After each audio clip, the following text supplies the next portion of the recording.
ZNS Total Sports is brought to you by Fourth Terrace Diagnostic Center. Good evening, Bahamas. I'm Amajal Knowles with your Saturday sports. Controversy rocking the ELEUTHERA Softball Association. Our Kelsey Johnson is there and filed this report. Before the umpire screamed play ball, the members of the A&T Golden Pines softball team grabbed their personal items and left the dugout. The women's team sat in unity as they protested what they claimed to be a breach by the executives in the ELEUTHERA Softball Association.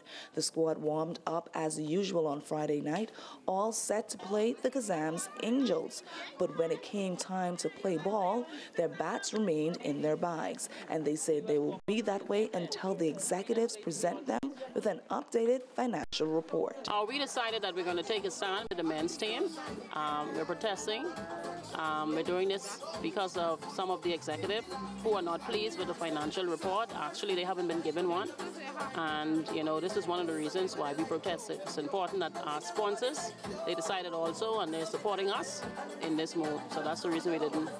Rodney Pinder recently resigned as commissioner of the league. He too is demanding to see an updated financial report and says the players and teams should not play until one is presented by the executives.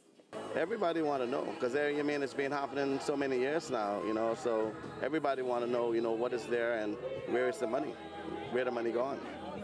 If they are able to produce a financial report, can we see you back into the helm, making sure that this sport goes on? Well, I think it's gonna come back next year. I think this year it's done. I think this year it's finished. I don't think the team's I don't think they're gonna play. I hope they play. I wish they play, but no one can make them. The people have a right to know what is what. But you as commissioner, can we see you come back? Well, I'll come back next year. Next year I'll come back, but this year I'm out. I'm done. I'm out. I want no part of it. Also standing with the players and teams is the league's secretary, Laura Culmer. It's just the finances. Everyone is questioning the finances. We've been requesting a financial statement or a bank statement for the last 2 months because for the last 6 months we have no recollection or we have no knowledge of what's going in and out of the bank, even though we made a decision as an executive board that nothing is supposed to be touched, no monies is supposed to be touched unless it comes before a sitting board, and then everyone will give the okay whether yes or no that money should be spent, and this has not been happening.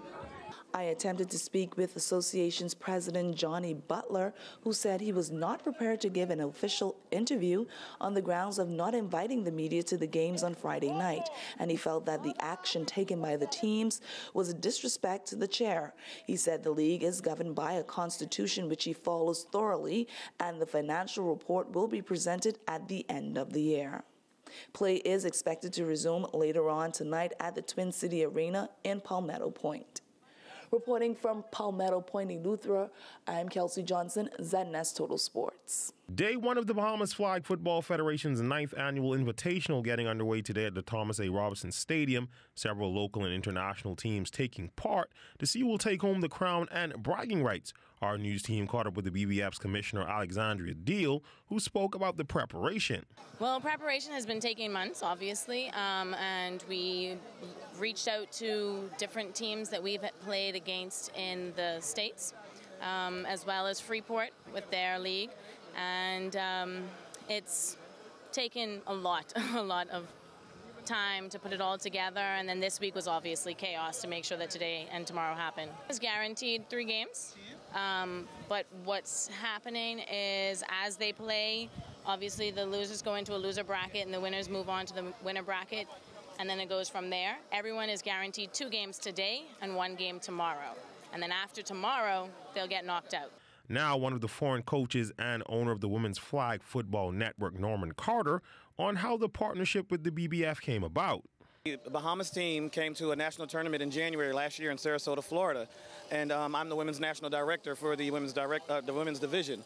So I met with one of the team organizers, Bianca Lee, and Jason, and a few other people, and we talked about how we're continuing to grow the sport. I have a nonprofit organization called the Women's Flag Football Network, and that's what we do. We advertise women's flag football all around the world. So we're trying to grow the sport, and they talked about their tournament they were having here in October, and I said, well, you put it together, we'll get a team together. And so we put together a United States team. We have 13 different states around the United States represented on our team, and we put together a United States All-Star team to travel around internationally and play. And this is actually our first event as a team traveling here. And some early scores: the Chargers defeated the Predators 8-7. The Women's Flag Network defeated the Spartans 14-zip. The Hawks defeated the Avengers 13-6, and the Rebels defeated the Predators 21-zip. And more scores from the tournament in tomorrow's newscast.